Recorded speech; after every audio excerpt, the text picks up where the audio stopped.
So, and it's Matt Davis. I'm an investment principal with VivoPower. VivoPower is, a fairly small organization. We're global, but kind of a little bit of everything in terms of project development and project finance for our platform, which is a build, transfer, operate platform where we acquire, finish development, and build and then transfer to sponsors solar projects, mostly utility scale so far in the US. And my role is really everything from initial screening, financial modeling, due diligence, working with financing partners, and everything that goes into from the day we buy the project to the day we sell the project that it takes to get it done. From asset managers and construction managers to project finance people to business developers to our senior management are in the system. So it's really powerful when you're working in different countries with different tax regimes, different incentive regimes, different solar pricing regimes, all different things. It's very difficult to evaluate projects in different currencies too, apples to apples against each other. And when you have to make decisions, not just about what is a good opportunity, but what are the best opportunities, and when you have limited capital and need to make decisions about which projects are we going to choose to pursue with the capital that we have, it's incredibly helpful to have a platform where you can know that the returns and the data that you're getting from each of the projects that you're working on is actually comparable to each other. I've worked at organizations where we use things like Salesforce, and it's a valuable tool, but at the end of the day, that's just somebody going in and typing in a number and saying that's the return, or that's the revenue, or that's the EBITDA. And with Mercatus, it's not just a number that somebody has punched in there, it's actually a real value generated by a model that is at least similar for every single one of your projects.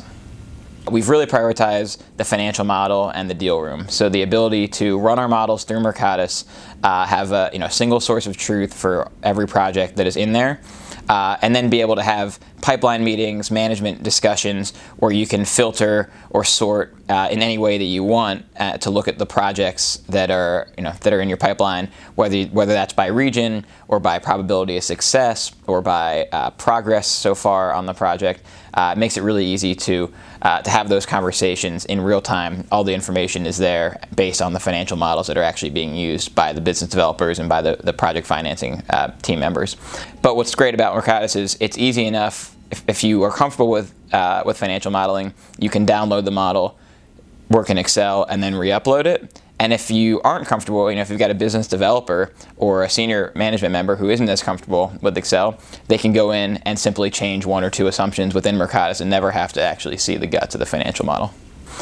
So that's been our focus, and I think in Mercatus everything builds off of the model. So if you don't have a model that you trust, the rest of the data isn't going to be what you want it to be either.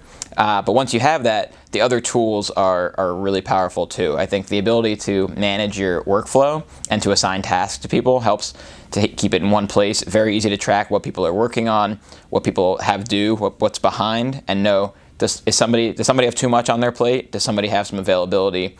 And who should I be assigning tasks to? And then on top of that, the analytics. The analytics are huge for our CEO. He wants to be able to see real-time information about our total pipeline, sorted in any number of different ways. And what he wants to see sometimes changes from month to month, but we have the ability either ourselves or with the help of the support team to modify those analytics allows us to be pretty dynamic with what we show. What we're working on now is trying to make sure that we have a set of analytics that he's comfortable with, that we're happy with, and that gives him the information he needs to make decisions and talk to our board.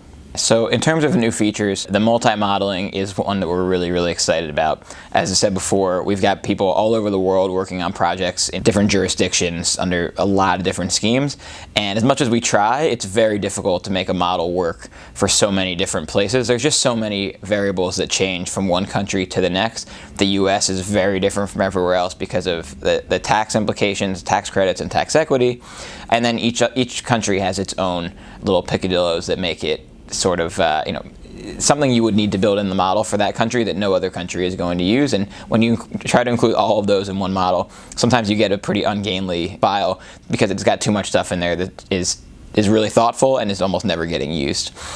So the ability to have multiple models with the same outputs, the same summary sheets and tabs that go into our investment committee memos, for example, that I think is going to be really, really powerful for us, and also really going to help with adoption, because it's very difficult for me to go to a team member in the Philippines and say, here's the model that I built in America, you need to use this. Because they're going to find things that don't work the way they want them to work, or that are more difficult for them than they want, and that just is one more speed bump on the road of getting them on board. So if they can create their own model, or they can use mine but feel free to modify it and then re-upload that as a new base model for their region, I think that's really going to help with adoption. Also really interested to see what comes of the new asset management tools, because I know that's, as a company that is focused on after development and building projects, operating them as well, to be able to have all that information in one place, be able to synchronize our actuals to our models using real-time data from SCADA systems and financials. I think that's going to be a huge tool. And additionally, I'm looking forward to seeing the named ranges functions within the model. It's a little scary, because you spend a lot of time naming every single cell for outputs, and now suddenly we're not going to have to do that. But I think it's going to be a lot more powerful once we get that running correctly in our models. Yeah, I think you absolutely need a tool like this in order to, if you want to be able to make the smartest decisions and the best decisions, and be able to cut down on, if you want to keep your team lean and be able to still look at a lot of projects and evaluate them fairly, this type of tool is something you have to have. But it's also important, I think, to recognize that a tool is only as good as the time you spend developing it. But I think if you really want to be successful, if you commit to a platform like this, you can drive a ton of value out of it. And I think a CEO who wants to be able to have the best information in real time and make the best decisions based on that information needs a platform like this. So Mercatus gives you a great toolbox, but it's still up to the organization to spend the time and the resources on developing their own systems within Mercatus. So whether that's the financial model, whether that's their workflow plans, the analytics that are important to them, all of those things, take a lot of thinking and a lot of work. And if you have to be committed as an organization to spending time on those things and making those things work for you. It's all there. It's all available. You can do almost anything you want. You just have to spend the time to do it, because it's not easy. You're building a very complicated system. It's not Salesforce. Here's a bunch of blanks. Fill in whatever you want to fill in. It's everything runs together. It all is connected to each other. And if the data isn't communicated across the platform, if the data that you're getting isn't important, it doesn't make sense, it's not consistent, then you've got a platform that isn't going to meet your needs.